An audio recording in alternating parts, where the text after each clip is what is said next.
Assalamualaikum warahmatullahi wabarakatuh. Mga kapatid sa pananampalatayang Islam, tunay po na lahat ng ating mga gawain na tuman ay maging sekreto kaya ay lantad, ay tunay na ito po ay nababatid ni Allah.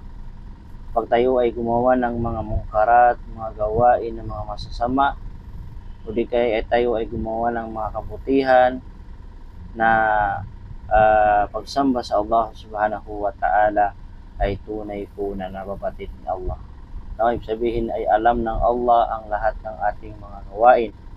At ganoon din lahat ng mga nasa kalangitan at nasa kalupaan ay tunay na nababatid ng Allah, mga kapatid sa Islam. Kaya naman, kung ikaw ay gumagawa ng mga mungkarat, gumagawa ng mga sekretong masasama, ay kinakailangan mong humingi ng kapatawaran kay Allah. Dahil lahat ng ating mga gawain ito sa dunya ay pagdating natin sa kabilang buhay ay makikita natin, mga kapatid sa Islam. Dahil yan ay nababatid ni Allah ang lahat ng nasa kalangitan at nasa kalupaan. At sinabi ng Allah subhanahu wa ta'ala, mga kapatid sa Islam, ayon sa pinakamalapit nitong mahulugan sa surah Al-Imran. Sabi ng Allah, ayon sa pinakamalapit nitong mahulugan, sabihin mo ya Muhammad na kahit inyong ilihim ang anumang nasa inyong mga dibdib, o ito ay ilantad man, ito ay nababatid ng Allah, at kaniyang nababatid ang anumang nasa kalangitan at anumang nasa kalupaan.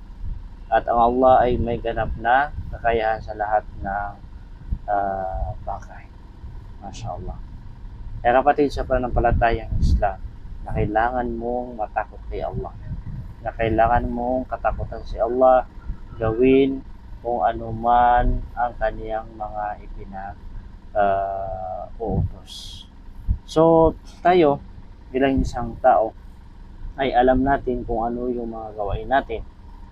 Alam natin kung tayo ay nakagawa ng mga masasama. Kaya tunay na tayo ay magbalik loob sa Allah. Kung alam natin na tayo ay nagkasala, nakagawa ng mga masasama, ay humingi tayo ng kapatawaran kay Allah, mga kapatid sa Islam. Dahil lahat ng ating mga gawain dito sa dunya ay pagdating natin sa kabilang buhay po ay makikita natin. Ito man ay masama o di kaya ay